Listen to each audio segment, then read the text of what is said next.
Hello दोस्तों। बहुत सारे क्लाइंट्स को या बहुत सारे लोगों को ये प्रॉब्लम रहती है, वो ये डिसाइड नहीं कर पाते हैं कि उनको अपना रजिस्ट्रेशन कॉम्पोजिशन स्कीम में करवाना चाहिए जीएसटी के अंदर या रेगुलर स्कीम में कराना चाहिए। इस बात को समझने के लिए हम आपको थ्योरेटिकल एस्पेक्ट्स में भी बताएंगे कि आखिर दोनों में डिफरेंस क्या है, और प्रैक्टिकल एस्पेक्ट्स में भी दिखाएंगे कि आखिर आपको कैसे डिसाइड करना होगा कि आपको कॉम्पोजिशन स्कीम में जाना चाहिए या रेगुलर स्कीम में जाना चाहिए। इस बात को शुरू करने से पहले मैं हूं सीए देवेंद्र रहेजा। अगर आपने अभी तक मेरे चैनल को सब्सक्राइब नहीं किया है तो प्लीज़ इसको सब्सक्राइब कर लीजिए, जैसे कि आपको आसानी से हमारे आने वाले वीडियोज़ मिलते रहें। और अगर ये वीडियो अच्छा लगे तो प्लीज़ सब्सक्राइब ज़रूर करिएगा। हम इस टॉपिक में थ्योरी और प्रैक्टिकल दोनों डिस्कस करेंगे। शुरुआत हम थ्योरी से करते हैं, लास्ट में हम आपके पास प्रैक्टिकल लेकर के आएंगे। देखिए, जब मैं बात करता हूं difference between composition GST and regular GST scheme, तो दोनों के मतलब क्या निकल के आते हैं। देखो, बहुत सिंपल सा मतलब है कि जब हम कॉम्पोजिशन की बात करते हैं तो वहां पे क्या होगा कि हमको payment of taxes on prescribe rate on a turnover without adjustment of input tax credit, यानी कि जब मैं कॉम्पोजिशन स्कीम की बात करूंगा तो मुझे कोई भी एडजस्टमेंट करने की फैसिलिटी नहीं मिलेगी, यानी कि हमको कोई भी इनपुट टैक्स क्रेडिट नहीं मिलेगा। मतलब कहने का ये है कि अगर मैं अपने खरीदार से, अपने सप्लायर से, जिससे मैं खरीद करके आया हूं, अगर मैंने उसको कोई टैक्स दिया है तो उस टैक्स का अल्टीमेट बेनिफिट मुझे नहीं मिलेगा। लेकिन यही अगर मैं रेगुलर स्कीम में रहता हूं तो वो बेनिफिट मुझे ज़रूर मिलेगा, हमको ये परमिशन मिल जाएगी। दूसरी बात अगर हम कर ले सेल्स के बारे में, तो सेल्स में ये कहा जाता है कि they can not make inter state sale. Inter state sale का मतलब होता है एक स्टेट से दूसरे स्टेट के बीच में। देखिए, जब आप कॉम्पोजिशन स्कीम में रहोगे तब उस केस में आप एक स्टेट से दूसरे स्टेट के बीच में गुड्स सेल नहीं कर पाओगे, लेकिन ऐसी कोई बंदिश आपको रेगुलर में नहीं होती है। तो आपको ये देखना पड़ेगा कि अगर आपको सेल केवल अपने स्टेट में ही बेचना है तब आप कॉम्पोजिशन में जा सकते हैं, अदरवाइज आपको रेगुलर में ही जाना पड़ेगा। इसके अलावा थर्ड पॉइंट की अगर मैं बात करूं तो जब मैं रेट की बात करता हूं तो कॉम्पोजिशन और रेगुलर के रेट में भी डिफरेंस होता है। रेगुलर में जो हमारे पास रेट होते हैं 0%, 5%, 12%, 18% और 28% के हिसाब से, लेकिन इसी तरफ जब मैं कॉम्पोजिशन की बात करता हूं तो 0, 1, 2, 5 और 6% के रेट से हमको टैक्स चार्ज करवाया जाता है। तो यानी कि कॉम्पोजिशन में अगर मैं रहता हूं तो मुझे टैक्स भी कम पे करना पड़ता है। तो अगर टैक्स कम पे करना पड़ता है तो क्या मुझे हमेशा कॉम्पोजिशन में ही जाना चाहिए? मैंने कहा ना, ऐसा ज़रूरी नहीं है, आपको देखना पड़ेगा कि आपके लिए बेनिफिशियल कौन सा है।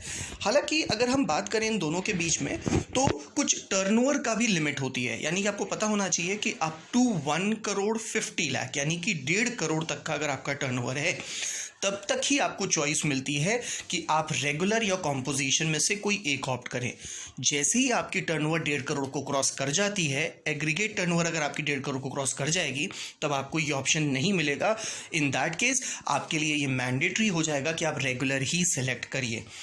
इसके अलावा जब मैं फाइलिंग ऑफ रिटर्न की बात करता हूं तो वहां पे भी बहुत सिंपल सी बात है कि जब हम कॉम्पोजिशन स्कीम में जाएंगे तो हमको हर तिमाही, हर 3 महीने में GSTR 4 फाइल करना पड़ेगा, और साल में एक बार at the end of the year हमें GSTR 9A फाइल करना पड़ेगा। यही जब मैं रेगुलर स्कीम की बात करता हूं तो हर महीने हमें GSTR 1, GSTR 3B फाइल करना पड़ेगा, और eight the end of the year annual return हमें GSTR 9 में फाइल करना पड़ेगा। जैसे कि यहाँ पे हम लोग 9A की बात करते हैं, यहाँ पे 9 में हमको फाइल करना पड़ेगा। तो एक जो सबसे बड़ा डिफरेंस निकल के आता है कि कॉम्पोजिशन में हर 3 महीने पे हमें रिटर्न फाइल करना है और रेगुलर में हमें हर महीने रिटर्न फाइल करना है। इसके अलावा एनुअल रिटर्न दोनों में ही जाएगी। तो अब आपको इस तरीके से देखना पड़ेगा। यूजुअली क्या होता है कि जब भी आप किसी अकाउंटेंट के पास जाते हो तो वो आपसे कहता है कि आप रेगुलर लीजिए, क्योंकि में उसको ज़्यादा बेनिफिट होता है, क्योंकि उसको आप हर महीने पैसे देते हो रिटर्न फाइल करने के लिए।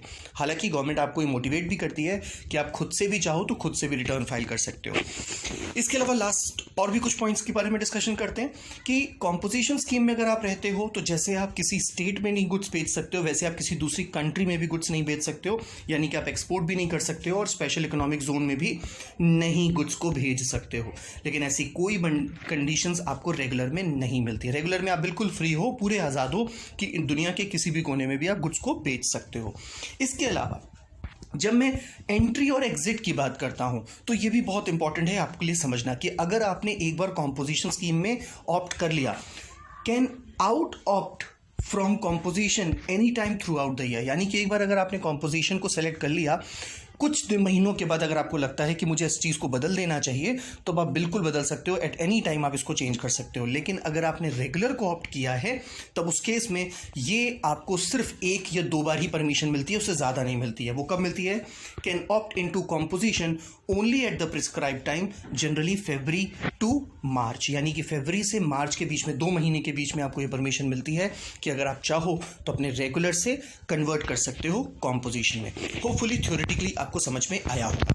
अब हम एक बार प्रैक्टिकली भी समझते हैं और देखते हैं कि आखिर हमें किस स्कीम से जाना चाहिए। Either I should go with composition scheme और I should go with regular scheme. देखिए, बहुत सिंपल सी बात है। मैंने यहाँ पे एक एवरेज टर्नओवर लिया है। आप क्या करना, आप अपने हिसाब से एक टर्नओवर ले लेना। जैसे कि मैंने यहाँ पे एवरेज टर्नओवर ले लिया है 50 लाख। हो सकता है आपका टर्नओवर 20 लाख हो सकता है आपका टर्नओवर 1 करोड़ हो सकता है आपका टर्नओवर 1 करोड़ 20 लाख हो। तो आप अपने टर्नओवर के बेसिस पे ये चीज़ों को अपने पास बैठ के कैलकुलेटर पे सॉल्व करके देख लेना कि आपको कॉम्पोजिशन में जाना बेनिफिशियल होगा या रेगुलर में ज़्यादा बेनिफिशियल होगा। देखो, जब मैं छोटे व्यापारी की बात करता हूँ तो उसके लिए ज़्यादा बेनिफिट है कि वो टैक्स की सेविंग करें। तो टैक्स की सेविंग हमें कैसे मिलेगी? देखिए, यहाँ पे जब हम कॉम्पोजिशन में लेते हैं तो कॉम्पोजिशन में जनरली जो रेट होता है वो होता है 1%। नॉर्मल दुकानदारों के लिए रेट होता है 1%। तो 50 लाख की टर्नओवर पे चाहे प्रोडक्ट का दाम 5% हो, चाहे 12% हो, चाहे 18% हो, इससे मेरा कोई लेना देना नहीं है।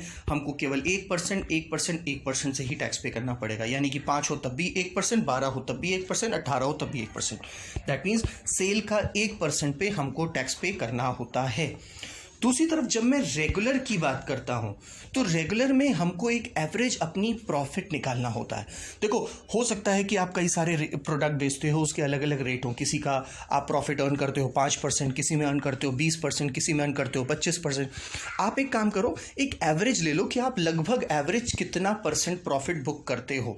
जैसे यहाँ पे एग्जाम्पल में मैंने 10% लिया है, तो 50 लाख का 10% लोगे तो बनेगा 5 लाख। अब उस 5 लाख का 5% निकालोगे तो आ जाएगा 25,000। उसी तरीके से 50 लाख का जब मैंने 10% प्रॉफिट बुक किया तो वह 5 लाख, और 5 लाख का 12% निकाल दोगे तो आ जाएगा 60,000। सेम उसी तरीके से 50 लाख का अगर मैं 10% प्रॉफिट बुक करता हूं तो होता है 5 लाख, और 5 लाख का 18% अगर मैं निकाल दूं तो आंसर आ जाएगा 90,000। दैट मीन्स कि अब हमें पता चल चुका है कि हमारी टैक्स लायबिलिटी कितनी होगी। तो अगर रेट है 5% और हमारी टर्नओवर है 50 लाख रुपए, तो कॉम्पोजिशन में हमको पे करना पड़ेगा 50,000 रुपए और रेगुलर में हमें पे करना पड़ेगा 25,000 रुपए। तो इसका मतलब है कि मेरे लिए रेगुलर स्कीम लेना ज़्यादा बेनिफिशियल है। दूसरी तरफ यही अगर उस प्रोडक्ट का दाम है, रेट है 12%, तब कॉम्पोजिशन में हमको लगता है 50,000 रुपए और रेगुलर में लगता है 60,000 रुपए। इसका मतलब है कि कॉम्पोजिशन मेरे लिए लेना ज़्यादा बेनिफिशियल है। इसी तरीके से अगर हमारी सेल 50 लाख होती है और रेट होता है प्रोडक्ट का 18%, उस केस में भी अगर हम देखेंगे तो मेरे लिए कॉम्पोजिशन स्कीम लेना ज़्यादा बेनिफिशियल है। तो अब आप घर बैठ करके ये डिसाइड कर सकते हो, कैलकुलेट कर सकते हो कि आखिर मुझे कौन सी स्कीम में जाना चाहिए, कॉम्पोजिशन या रेगुलर। होपफुली यहाँ तक की बात आपको समझ में ज़रूर आई होंगी। फिर भी अगर आपको लगता है कि कोई डाउट है तो बेहिचक कभी भी आप हमसे कॉन्टैक्ट कर सकते हैं। तब तक के लिए thank you and have a nice day.